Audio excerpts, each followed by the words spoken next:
What if I told you the woman who just tapped out a black belt in 14 seconds, was supposed to be dead? Not metaphorically. Not socially. But officially, militarily declared Kia after a classified mission gone wrong. Her name? You don't know it. But the world calls her Phantom. And when she walked into a gym full of arrogance, testosterone, and outdated rules, they laughed. Mocked her gender, her skin, her silence. Until she choked out their champion in front of a dozen cameras. That one moment a triangle choke and a tap was more than just a victory. It was a signal. Because buried beneath the mats, behind the humiliation, was a secret so dangerous, it shook the walls of a covert government project that had lied to her. And stolen her brother. This isn't just a story about Jiu-Jitsu. It's about vengeance, buried truth, and the woman who turned their trap into her battlefield. Stay with us because what you're about to witness will leave you breathless. If you love powerful stories of justice and redemption, don't forget to hit that like, tap subscribe, and comment where you're watching from. We read every one. The rhythmic thud of fists pounding heavy bags bled into the buzz of bodies hitting mats as Amara Hill sat quietly in her black sedan, parked just outside Kruger Combat Academy. She adjusted the cuffs of her hoodie, a faded charcoal gray, and took a deep breath that did little to steady the storm inside her. Her fingers absently grazed a faint scar above her right eyebrow, a souvenir from a different battlefield.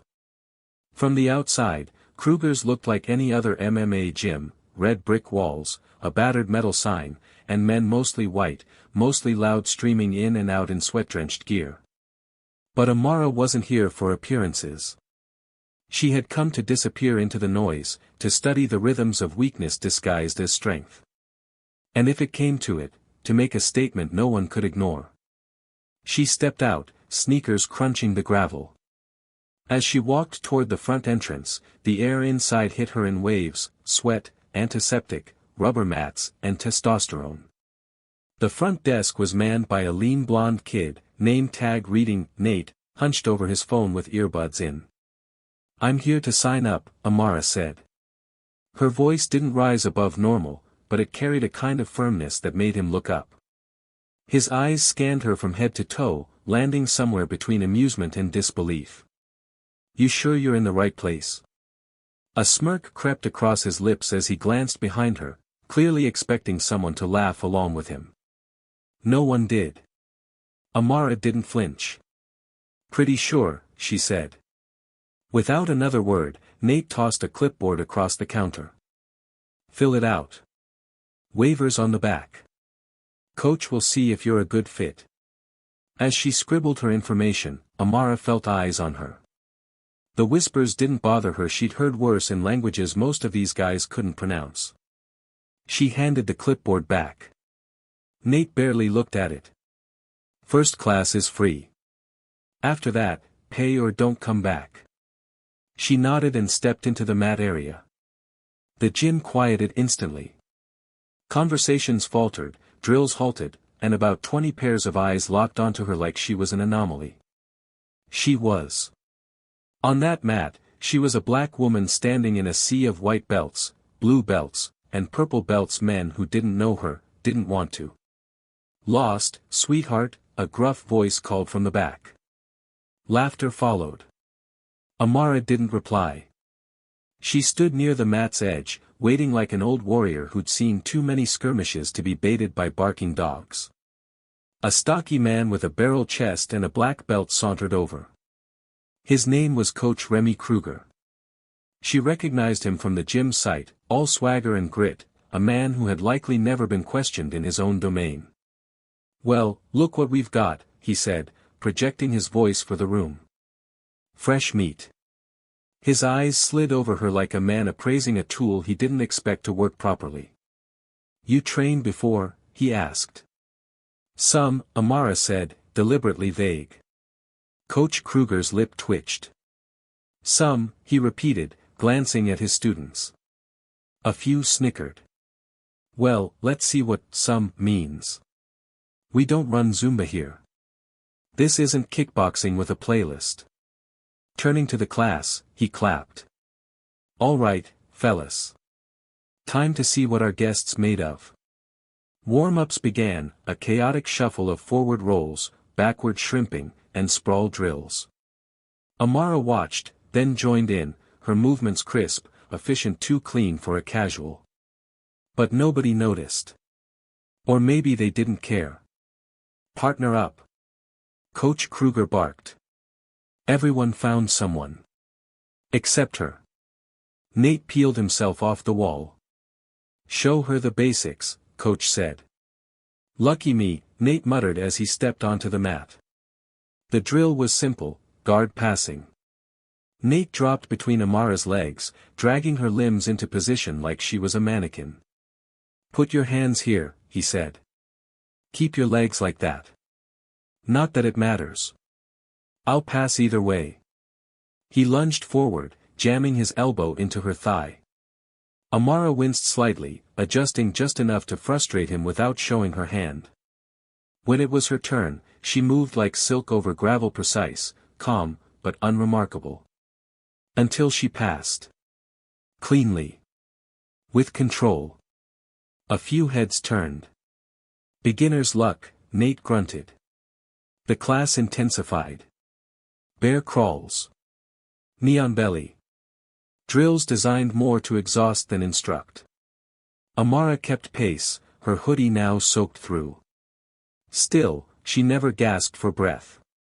Halfway through, the gym door opened. The energy shifted like static. Chase Vance walked in. Tall, chiseled, smug in a custom rash guard that hugged every flexed muscle. He didn't wear a GI he didn't need to. He was the gym's pride, the local Jiu-Jitsu champ, and the face of its website. Yo, coach. Chase yelled. You let her join, or is this, bring your daughter to roll, day? Laughter erupted. Kruger smirked. She says she's trained, some. Chase grinned. Well, don't baby her. Let's give her the real tour. Drills became grueling. Every movement tested willpower. Still, Amara moved with measured grace. As class ended, a wiry white belt with gentle eyes approached her. Here, he whispered, handing her an ice pack. For your shoulder. Nate was rough. She accepted it silently. I'm Ethan, by the way, he said. You did good. Really good. They don't usually talk to newcomers, especially not someone who looks different. Amara raised an eyebrow. Different, she echoed. Ethan hesitated. Not a bro, he clarified, motioning to a whiteboard listing the gym's top students. Not a single female name in sight. They joke about it. A lot. It's pretty messed up. I see, Amara replied. You coming back? Ethan asked. Before she could respond, a voice boomed behind her. Making friends with the new girl, Ethan? Chase's smirk was all venom. Just being polite, Ethan mumbled, shrinking into himself. Sure, Chase said, bumping his shoulder hard as he passed. Later, as Amara walked past the men's locker room, she caught snippets of conversation. Instagram chick trying to play fighter. Bet she's gone by next week. She kept walking, her face a mask. Back at her apartment, sparse and silent, she unlatched a wooden box under her bed. Inside was a worn belt, military, not martial arts. Patches marked with symbols known only to a few. Beside it, a photo, Amara in fatigues, arm around a man with the same eyes and half her smile. Her brother. She stared at it for a long moment, then whispered to the room, I'm not here to play. 3 days later, she returned. Paid full membership. No hesitation. Nate's eyebrows lifted when she handed over her credit card. She changed into a plain GI, tied her belt, and waited. Coach Kruger raised an eyebrow. Didn't expect you back, he said. I'm full of surprises, Amara replied.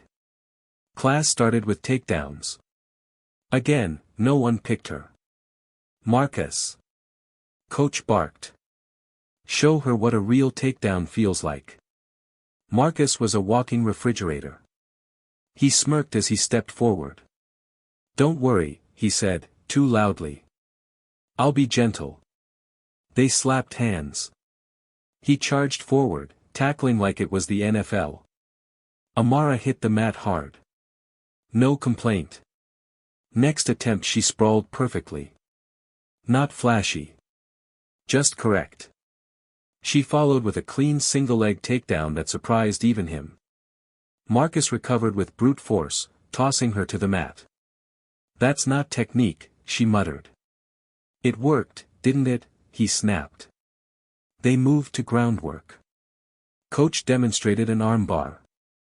"Control first," he emphasized, glancing at Amara. "We're not snapping limbs." Marcus ignored the warning, torquing her arms suddenly. Pain flared. She didn't tap. Instead, she escaped cleanly. Twisting, flowing, free. Marcus's face darkened. Again. She drilled with surgical precision. Again. He got rougher. Again. She didn't break.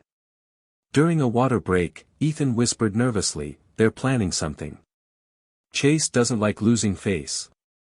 Amara nodded. She already knew. This place wasn't about technique. It was about control.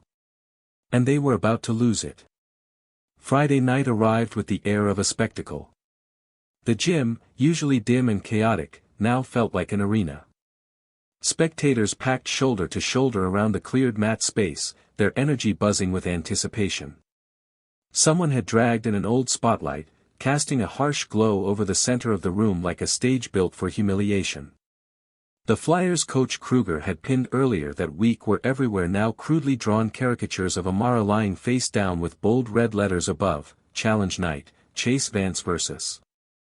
The Outsider." Beneath it, smaller text, 14 seconds, or less. Kruger strutted across the mat like a ringmaster, his black polo shirt stretched across his bulk, the gym's logo proudly emblazoned over his heart, his black belt tied tighter than usual. "Where is she?" someone jeered. "Probably ran off crying. Bet she doesn't even show. $50 says she ghosted." The front door burst open at precisely 8 p.m. Cheers erupted as Chase entered, flanked by a crew of gym loyalists. He wore a custom rash guard that read, "Queen Slayer," across the back. His expression dripped with smug confidence as he fist-bumped students and mugged for phones already raised to record. "Let's get this over with," he called out, stretching his neck, rolling his shoulders. "Got a party waiting, and the only submission I care about is from the blonde waiting for me there." The room roared with laughter. Then the door opened again. Silence fell. Amara walked in alone, her footsteps measured, unhurried.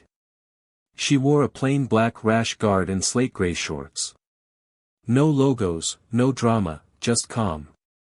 Her hair was tied tightly back. Her eyes didn't scan the room. They locked onto the mat. Without a word, she moved toward the edge and began her warm-up. A few stretches. Neck rolls. Controlled breathing. The shift in energy was palpable. Something had changed. The mockery had dulled. Curiosity, maybe respect, had taken its place. Coach Kruger stepped to the center, soaking up the spotlight. "Ladies and gentlemen," he bellowed like a game show host. "Welcome to Challenge Night." Cheers again. "Tonight, our very own Chase Vance," he gestured with a dramatic wave, "will face our newest member, someone who believes she's ready for the big leagues." He turned toward Amara with a grin that didn't touch his eyes. "1 round. No time limit. Submission only. Winner takes all." Chase bounced on the balls of his feet, amped up like a boxer before the bell. Amara stood still, breathing slowly, her eyes fixed on an invisible point in the middle distance. "Let's get this show started." Coach barked. Competitors, center of the mat. The crowd pressed in, phones raised. Kruger rested one hand on Chase's shoulder, favoritism painted across his posture. Clean match, he said, but his eyes flicked to Amara like a warning. Tap early. Tap often. There's no shame in knowing when you're outmatched. Chase smirked. Amara blinked slowly. Shake hands, Kruger instructed. Chase extended his hand with mock formality. Amara took it, her grip unflinching. Try not to cry when I break something, Chase whispered. Amara said nothing. Begin, Kruger called, stepping back. Chase moved first aggressive, predatory. He faked a left, darted right, then lunged for a double leg takedown, all power and momentum. But it was wild. Sloppy. Arrogant. Amara sprawled cleanly, absorbing the impact, then pivoted to his side with practiced fluidity. One arm slid under his neck, the other secured his wrist. In one seamless movement, she transitioned into a triangle choke, locking her legs around his neck and arm. The blood flow to his brain was already restricted before he realized he was in danger. The room gasped. Chase thrashed once. Then tapped. Hard. Amara released immediately. The timer hadn't even ticked to 15 seconds. Silence fell like a thunderclap. No cheers. No laughter. Just disbelief. Coach Kruger stood frozen. Chase lay gasping, eyes wide, cheeks flushed with humiliation. Rematch, he barked, pushing himself up. That was a fluke. Kruger scrambled to save face. Yes, yes. Restart. She caught you by surprise. Amara shrugged. Fine. She moved back to her spot. This time, the crowd buzzed like electricity. Phones were raised again. Chase returned to the mat, no longer smiling. His swagger replaced by tight, controlled anger. Begin, Kruger said again. Chase circled cautiously now, eyes calculating. He feinted, tested her reactions. Amara didn't bite. She matched his pace, her movements economical, deliberate. He finally committed to a single leg takedown. Amara sprawled again, but this time she allowed the motion to flow into her guard. Chase pressed forward, trying to flatten her, gain position, control her hips. To the untrained eye, it looked like dominance. But then Amara shifted. Her hips angled, her legs locked, and with startling clarity, she moved into mount. One arm trapped. Pressure applied. A textbook armbar. Smooth. Tight. Final. Chase tapped instantly. 11 seconds. The gym erupted not with cheers but with noise, gasps, mutters, frantic whispering. Someone dropped their phone. Ethan, standing near the back, was already uploading footage. Chase rolled away, seething, chest heaving. She cheated, he barked. But everyone knew. There had been no cheating. Just skill. Lethal, polished skill. That's not possible, Kruger muttered, ashen. No one taps Chase. No one. Amara stood at the center of the mat, unbothered, unbroken. 3 years membership, she said flatly. That was the deal. Voices filled the space. Replays started. Students reviewed footage in disbelief. Others stared at Amara like she had sprouted wings. Ethan pushed his way to her side. I got it, he breathed. Both taps. Clean. Chase stormed off toward the locker room. Kruger followed, his authority bleeding out with every whisper spreading through the crowd. Who is she? Someone muttered. That choke wasn't beginner's luck. Dana Kruger, coach's niece, approached Amara quietly. That was. I don't even know what that was, she said. But be careful. Chase doesn't lose. Especially not like that. He'll make it personal. A loud crash echoed from the men's locker room. Metal hit concrete. Cursing followed. Kruger's voice tried to calm Chase down, but the damage was done. Nobody told me she was trained. It was rigged. Chase bellowed. Amara, already gathering her gear, didn't look back. She'd been underestimated before. And it wouldn't be the last time. Outside, the night air hit like a wave of relief. Ethan followed, still clutching his phone. He didn't stand a chance, did he? He asked. Amara paused. No, she replied. He didn't. Are you going to post it? Ethan asked. She considered. It's your video. Your choice. He nodded slowly. People should see this. Not just because of Chase. But, there are other gyms like this. Other people getting pushed out. That night, Amara sat cross-legged in her apartment. The familiar wooden case sat open beside her, its contents a quiet reminder of a life no longer visible. Her phone buzzed. Ethan had uploaded the video. By midnight, 5,000 views. By dawn, 20,000. The world was watching. And they had no idea who they were watching. By sunrise, the video had crossed 50,000 views. Comment sections exploded with shock, praise, and speculation.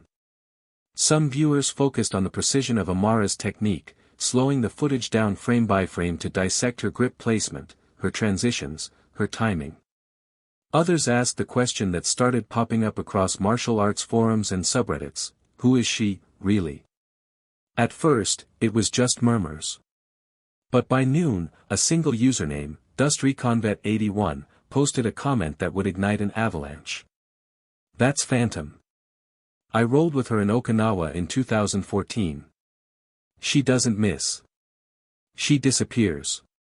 Like fighting mist with bones. Dozens replied. Wait, Phantom. The operative from Operation Black Veil? I thought she was a myth. Or dead. Bro. That triangle choke, she moved like she already knew what he was gonna do. The theories swelled. Speculation turned to obsession. Podcasts mentioned her. Jiu-Jitsu channels reposted the footage with slow-motion breakdowns and freeze frames. Then came a message that changed everything.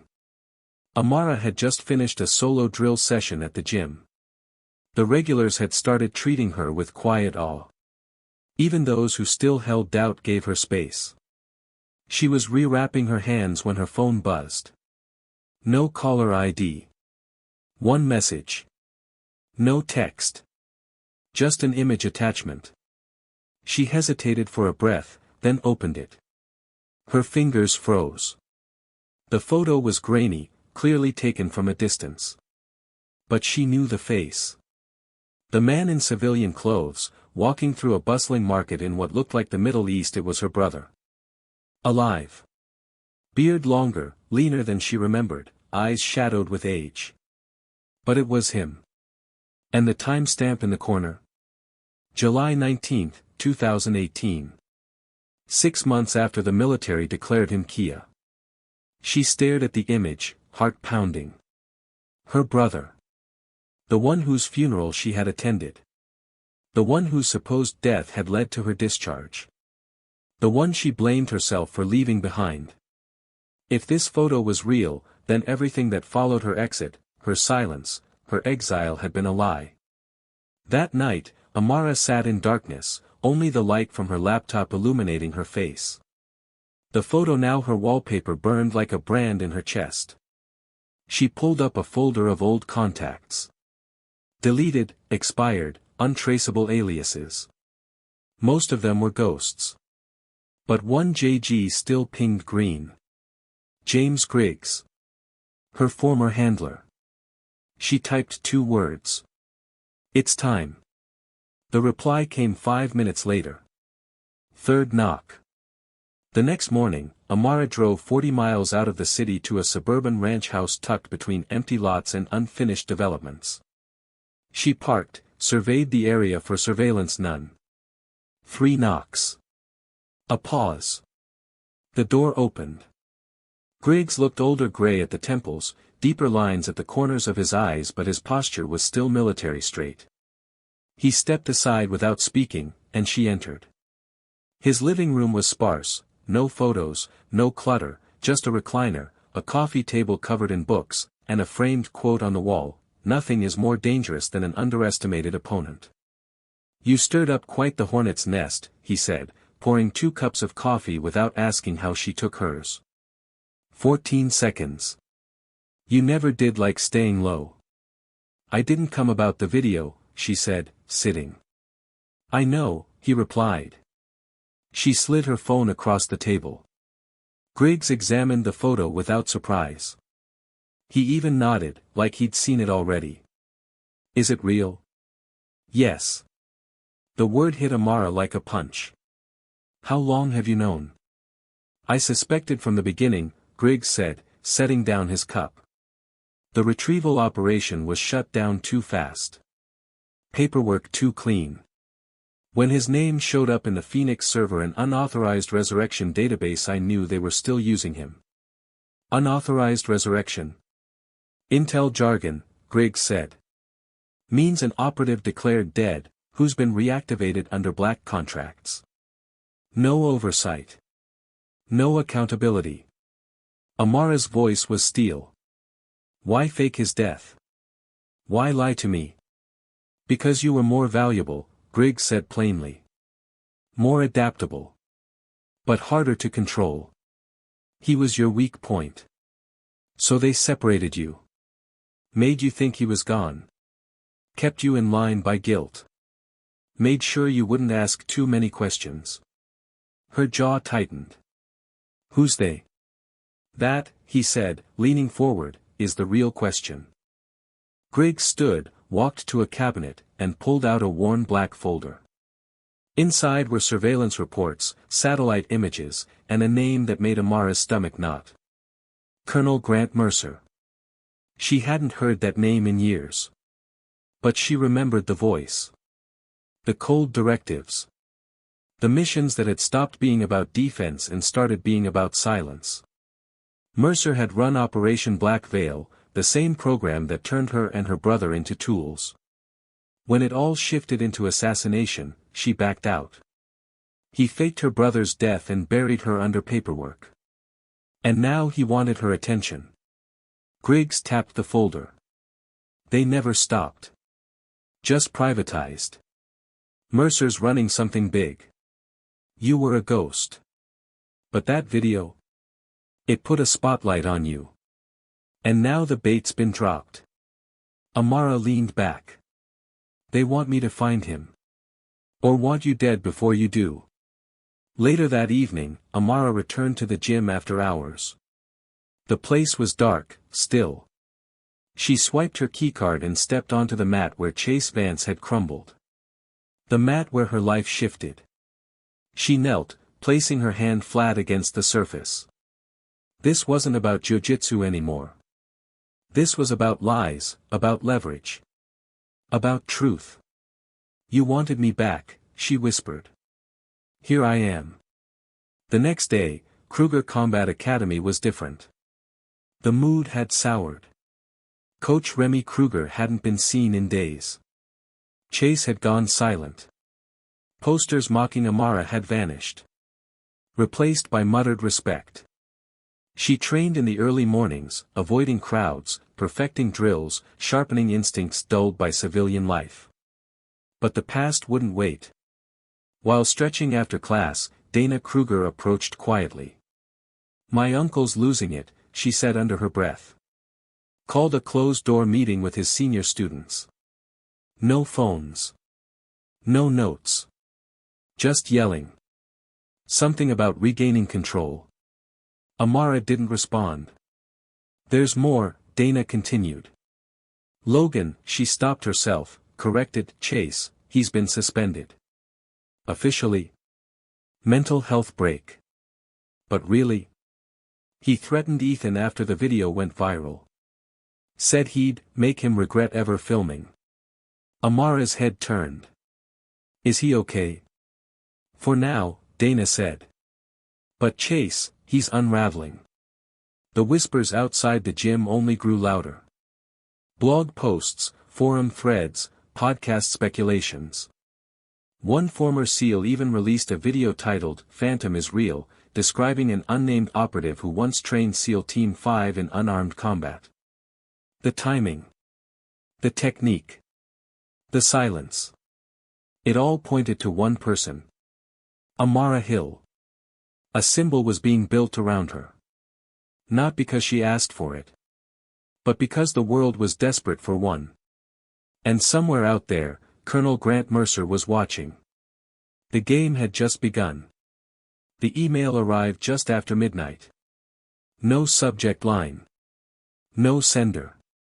Just 4 words in the body, "You want the truth?"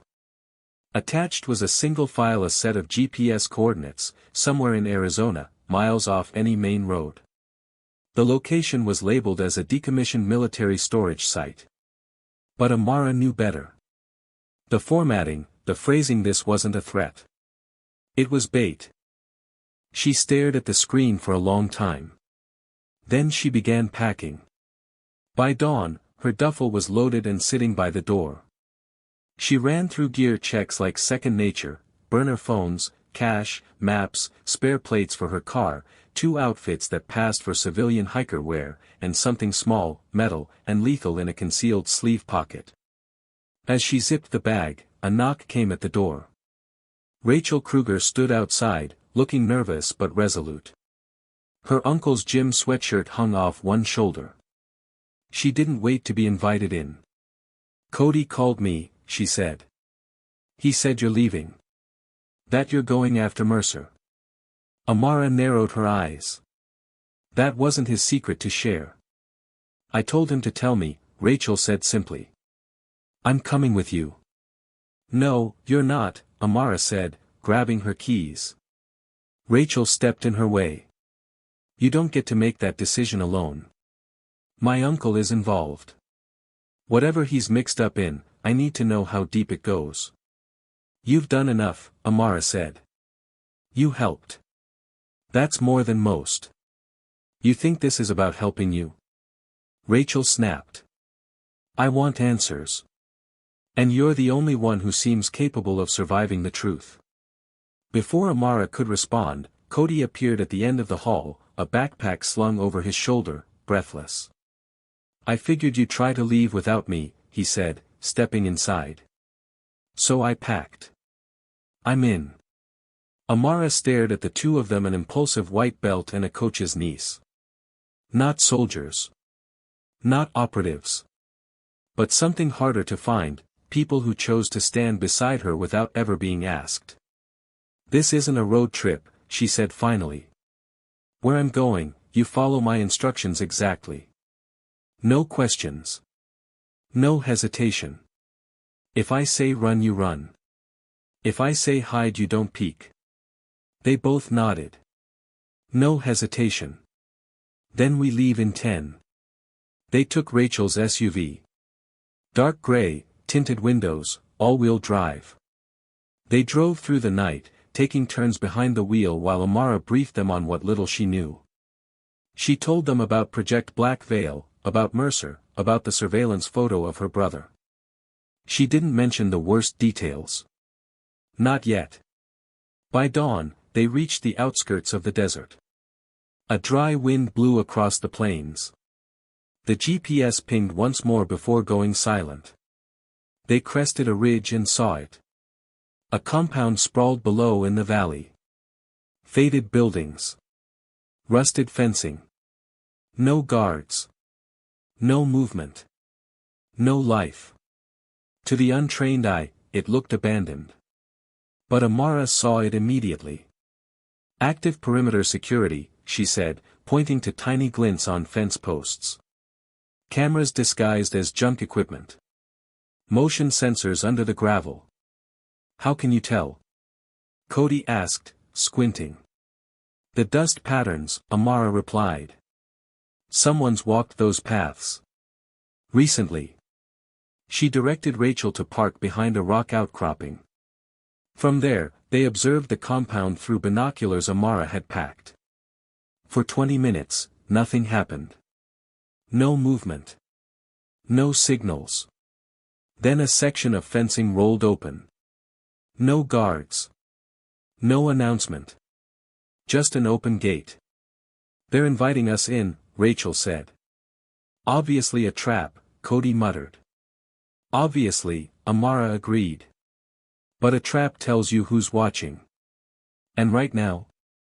That's all we've got." They approached on foot, Amara leading. At the threshold, the gate closed behind them with a mechanical hum. Inside, the silence was absolute. The concrete buildings loomed ahead, all blank windows and no markings. A single metal door opened ahead. A man stepped out. Black tactical gear. Combat boots. Tattooed arms. Close-cropped hair. Sunglasses hiding his eyes. "You were expected, Phantom," he said. Amara didn't flinch at the name. "By who?" "Those who still remember Black Veil," he replied. Then he nodded toward Rachel and Cody. "They weren't invited." "They stay," Amara said. The man stared, then nodded once and stepped back inside. They followed. The facility was cool, dimly lit, concrete halls branching off into sleeping quarters, storage rooms, and once active training spaces now filled with broken furniture and cobwebbed racks. But the deeper they walked, the more signs of recent use emerged: swept floors, glowing lights, functioning vents. "What is this place?" Rachel whispered. "A ghost," the man answered without turning. "Used to be for special projects. Now it's used when discretion's required." They descended a flight of stairs to a sublevel that felt more active than anything above. Humming lights. Fresh paint on door frames. Rooms repurposed. Amara paused at one room. On the wall a photo. An old unit photo. Faces blurred. Except for two. Her. And her brother. "Keep moving," the escort said. But his tone softened slightly. At the end of the hall, they reached a reinforced door. A scanner activated. The man placed his hand on the pad. It flashed green. The door slid open. The command center looked like something from a Cold War thriller. Walls of monitors displaying satellite feeds, city maps, and encrypted comms. A long table stretched across the middle. And at its head, sat a man in a pressed suit, posture ramrod straight, silver hair combed with precision. "Sergeant Hill," he said with a faint smile. "Or should I say, Phantom?" "Colonel Mercer," Amara replied coldly. Rachel and Cody stiffened. They recognized the name. Mercer gestured. "Please. Sit. We have much to discuss." Amara remained standing. "Where's my brother?" Mercer didn't blink. "Alive. As you've discovered. But not here." "Then why am I?" "To understand the situation. Before you act on emotion." He tapped a remote. A satellite image filled the central screen. A new facility, another compound, far more fortified. "He's being held here. Off the books. Off soil. No jurisdiction." "Convenient," Amara muttered. "For some," Mercer agreed. "He was useful. Still is." "You used me," she snapped. "You used him to control me." Mercer leaned forward. "Because your attachment made you reckless. Emotional. And because you were valuable." He folded his hands. "Now, I'm giving you an option. 1 year of work. 3 operations.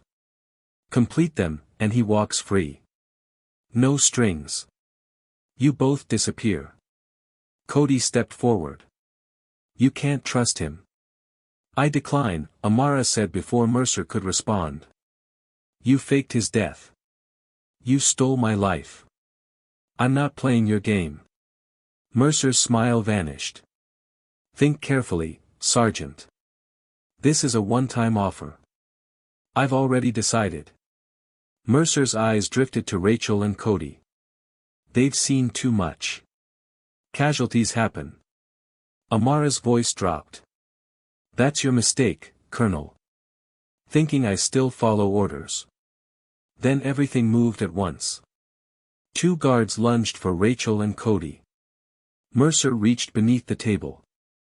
Amara struck first. A palm to the throat.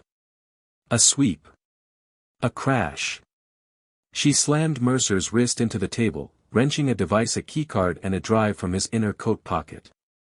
Rachel. Cody.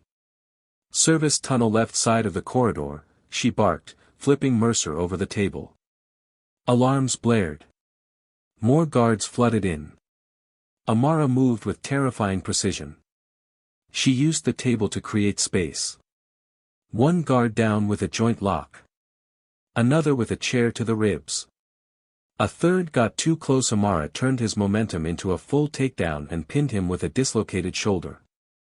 Rachel and Cody sprinted down the corridor. Amara followed, locking the reinforced door behind them. They reached the tunnel, narrow, claustrophobic, dimly lit by flickering emergency lights. Behind them, the sound of pursuit. Boots. Shouts. Radio chatter. They're catching up, Cody gasped. Almost there, Amara said, spotting daylight ahead. They burst out into the sun, 100 yards from Rachel's SUV. They ran, breath ragged, bodies aching. Then came the roar of an engine. An armored black SUV tore out from a hidden garage, kicking up sand, coming fast. Mercer was driving. His face pale with rage. He's chasing us. Rachel shouted. Let him, Amara said, eyes narrowing. They dove into their vehicle. Mercer didn't follow. Instead, he peeled off toward the main road, rolling down his window just long enough to shout. You can't undo what you were trained to be. You are mine. Amara didn't flinch. She reached into her pocket and held up what she'd taken, a hard drive. Not anymore, she whispered. As Rachel sped across the desert, Amara pulled out a second device, a detonator. What's that? Cody asked, wide-eyed. Initiation protocol, Amara said flatly. She pressed it. Behind them, a chain of explosions tore through the desert air. The compound, what little evidence remained, was now flames and rubble. The war was no longer in the shadows. And Amara Hill was done hiding. They drove for hours in silence, the desert shrinking in the rearview mirror while dust clung to the windows like a second skin. The SUV hummed along the two-lane highway, its tires eating up mile after mile of cracked asphalt. Rachel kept her hands steady on the wheel, eyes fixed forward. Cody sat in the back, absently clutching the hard drive Amara had ripped from Mercer's coat. And Amara stared out the window, jaw clenched, mind moving faster than the vehicle. The compound was gone. Burned out of the earth with one press of a button. Mercer had escaped. But so had they, with something far more dangerous than flames. By the time the city skyline broke through the haze, they had changed cars twice and paid cash only at two separate gas stations under different names. Amara had drilled it into them: never take the same route home, never keep your phone on, never assume silence means safety. Rachel and Cody obeyed. Not because they were scared. But because they had seen what the other side looked like now. They pulled into the parking lot behind Kruger Combat Academy, the sun dipping low behind the buildings, casting the gym in shadows. The front window bore a sign scrawled in thick black marker, "Classes suspended until further notice." Inside, the front desk was deserted, the mats untouched. Amara's folded GI was still there, right where she'd left it, white cotton, belt across the top. Like a ghost in a shrine. Over the next several days, the fallout arrived in waves. News broke that a former military officer, unnamed, but clearly Mercer, had been detained on charges related to financial crimes. The official story made no mention of Project Black Veil, unauthorized reactivations, or hidden compounds. Instead, it framed him as a private contractor who violated federal procurement statutes. But those who knew how to read between lines understood exactly what was happening. Mercer's empire was cracking. Kruger Combat Academy collapsed just as quickly. With coach Remy Kruger having fled the state, most of the senior students cancelled their memberships. The whispers had turned into proof. Cody's videos edited carefully, captioned with timestamps had gone viral. The footage of the challenge match. The audio of Kruger's sexist rants. The locker room threats. All of it played in a clean, undeniable timeline. The gym's old name came down. A new one went up. Mat 14. A nod to the number of seconds it took Amara to shift the balance. Rachel filed paperwork to take over the lease, using the last of her savings and contributions from a handful of former students who had seen the change and believed in it. She scraped the walls clean of toxic posters. Repainted the back office. Tore down everything her uncle had built except the mat itself. That, she left untouched. Cody transformed before their eyes. The quiet white belt who once apologized for existing now taught children's classes twice a week. His anti-bullying seminars drew in kids from nearby schools, including some who had never set foot on a mat before. He taught them how to shrimp. How to frame. How to breathe when cornered. How to speak when no one listens. Amara trained during off hours. She came and went in silence, worked her drills in the early morning haze or late at night under flickering lights. Sometimes Rachel joined her. Sometimes Ethan. But mostly, she trained alone. Her movements weren't just technical, they were surgical.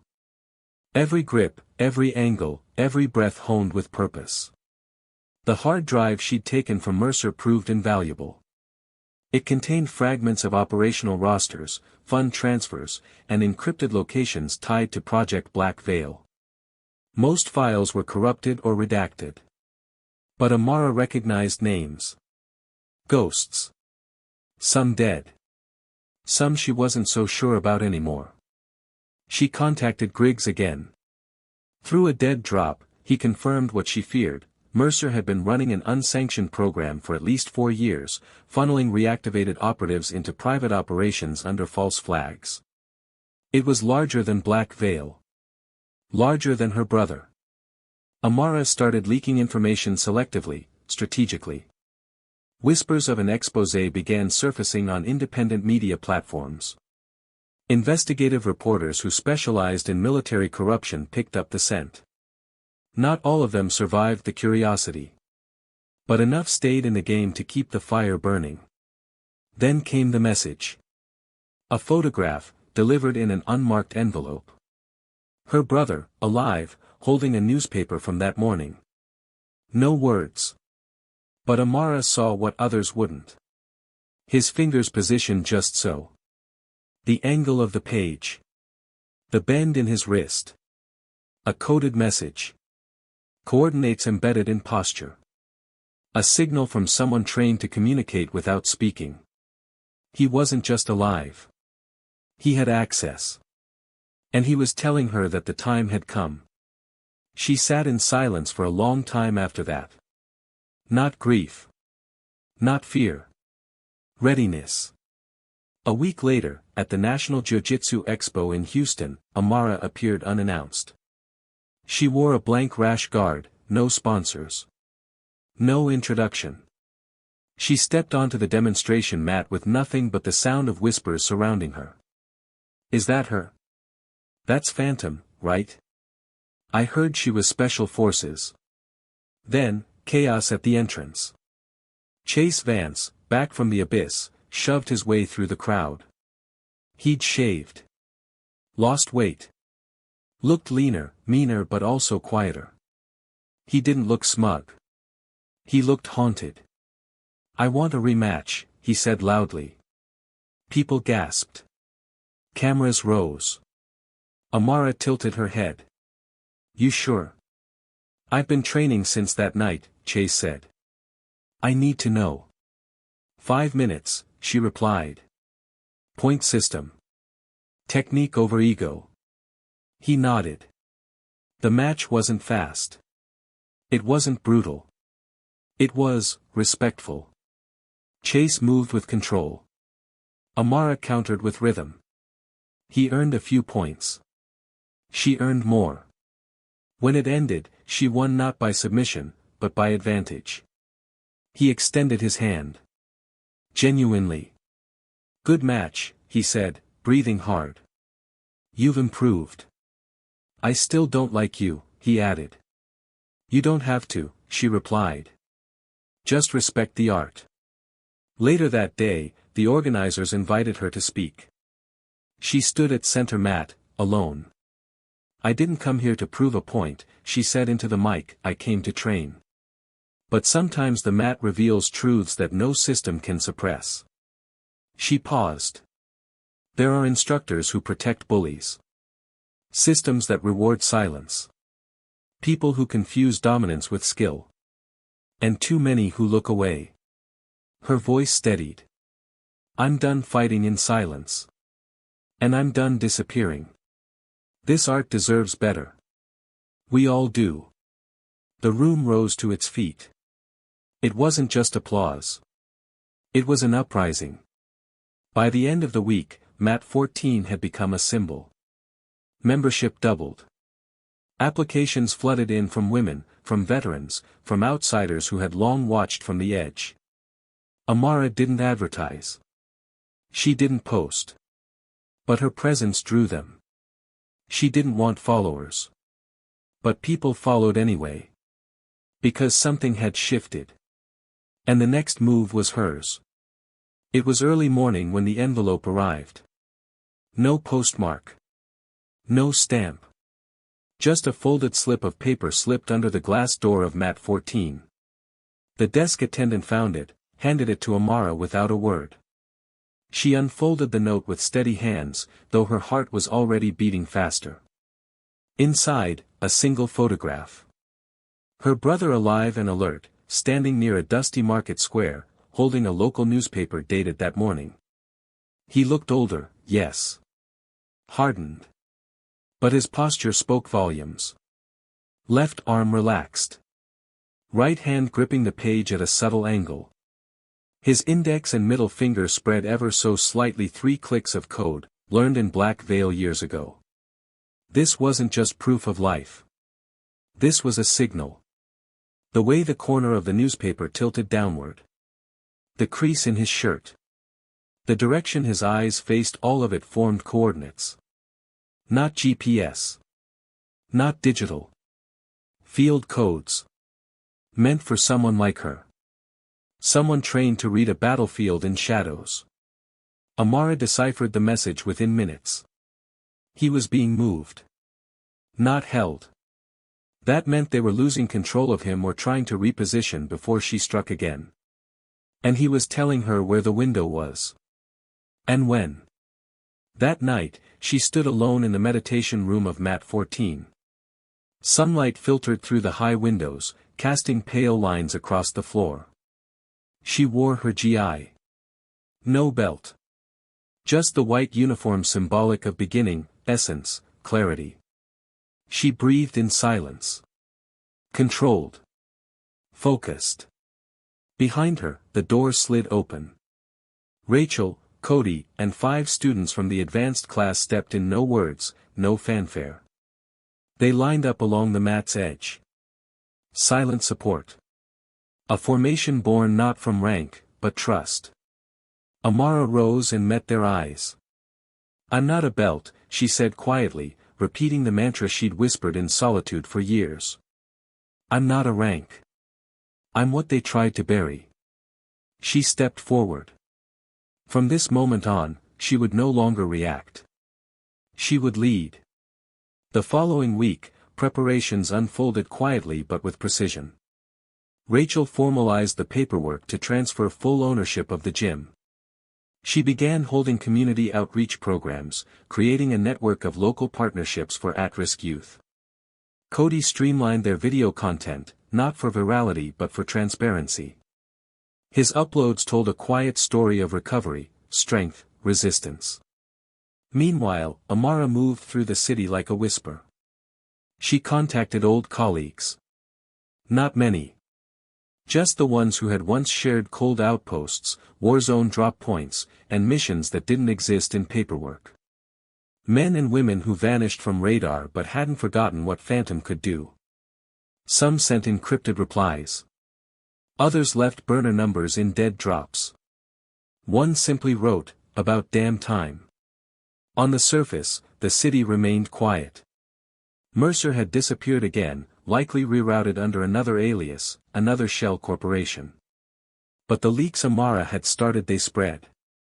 Independent journalists began connecting dots. Former operatives stepped forward under anonymity. Investigative reports hinted at a silent network of reactivated assets paid under privatized military extensions with zero accountability. A small podcast titled War Room Echo aired a 3-part series about shadow ranks, forces that technically didn't exist but received millions in off-the-book funding. One episode included audio that Cody had decrypted, Mercer's voice from the compound, mocking Amara, threatening her allies. The story caught traction. Within 48 hours, the Department of Defense issued a denial statement. Within 72 hours, a retired general publicly confirmed it was real. Then, on a quiet Thursday morning, Amara received a final piece of intelligence. Her brother had been sighted again, this time leaving a covert transport site, flanked by private security. The location matched the coordinates he'd encoded in the newspaper photo. Western Uzbekistan. A transit hub used by international contractors. Temporary. Vulnerable. A place where someone like Amara could move fast enough and loud enough to make it count. She didn't hesitate. Within 36 hours, she was Willsdown in Tashkent under a civilian alias. Her passport had been scrubbed clean. Her gear stashed in pieces across 3 airports. But everything fit together once she arrived. Every knife, every strip of Kevlar, every encrypted locator. She scoped the transit hub from an adjacent rooftop. 3 armored trucks. 2 decoy convoys. But the real one, the one with the man sitting still in the center, head down, wrists unshackled but posture weary, that was him. Her brother. The operation was clean. 3 minutes, 2 silencers, 1 smoke grenade. By the time Mercer's men realized what was happening, Amara was already in the wind with her brother unconscious but alive in the back seat of a stolen vehicle barreling toward the eastern border. They crossed into Kazakhstan under forged credentials before sunrise. It wasn't over. But it was beginning again. That night, while her brother slept drugged but stable, Amara uploaded a single video to Mat 14's secure account. No words. Just footage. Her standing on the rooftop of the transit hub. Zooming slowly in on the convoy. A single frame catching Mercer's SUV license plate exposed. And below it, her handwritten caption, "Let's finish this properly." Within 48 hours, military forums, open-source intelligence accounts, and private contractor networks exploded. Mercer had been exposed not as a strategist, but as a coward caught running. Amara returned home quietly. Her brother would need time to heal. And she would need time to regroup. But the war was no longer about silence. It was about unraveling the lie from the inside. The final scene played out quietly, weeks later. The doors of Mat 14 opened one morning to find the lobby filled not with students, but with people. Journalists. Whistleblowers. Veterans. Survivors of programs like Black Veil who had never spoken out before. They had come not to train, but to testify. A movement had started. And at its center stood the woman they once called Phantom. Not a ghost, but a signal. That no matter how long the silence lasted, truth could still rise from it. And so, the woman they once mocked, doubted, and tried to erase, didn't just survive. She rose. Not as a legend. Not as a ghost. But as a symbol. Amara Hill, once buried under a lie, now walks in the open, leading a quiet revolution.